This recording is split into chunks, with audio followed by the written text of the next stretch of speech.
آن لزكريا أن يلبس طربوشة.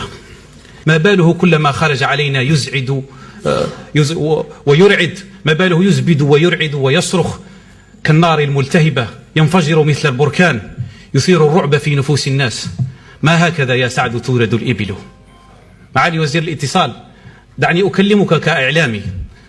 أنت تفتقر كثيرا إلى لغة التواصل وخطاب التواصل، لغة الجسد ونبرة الصوت ومحتواك. إن كان السياسي حرفته الكلام ويمتهن الخطابة، صار يلتزم الصمت تفهما لوضع البلاد، في حين السلطة التنفيذية التي عليها أن تشتغل وتصمت صارت تزايد علينا في كل خرجة. لقد أسأتم بنا الظن وظننتم أن صمتنا ضعف. أنا والله نادم على كل لحظة صمت فيها ظنا مني أنني أتعامل مع أناس بقدر كاف من الرقي.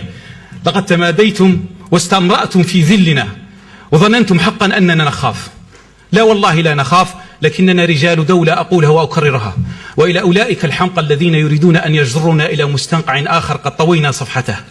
يسألني أحدهم ويسأل الناس كثيرا: هل الجزائر أمازيغية أم عربية؟ سؤال غبي خاطئ يؤدي إلى إجابة خاطئة. كل ما أعرفه أننا ننتمي إلى أمة مليارية، بعربها وبربرها، بتركها، بكردها، بفرسها، عجزت حتى عن إدخال لقمة كسرة وشربة ماء إلى غزة.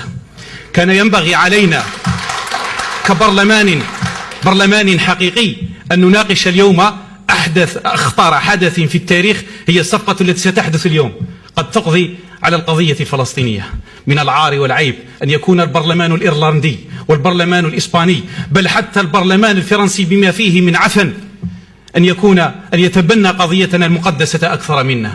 لماذا تريد أن تعيدوننا إلى الحضيض؟ جريدة الصفراء، جريدة الطابور الخامس، قالت كلاما قبيحا حقا في حزب محتمد من طرف الدولة، ولأن قياداتنا مسؤولة وطنية طلبت منا أن نرد. شكرا سيد نائب.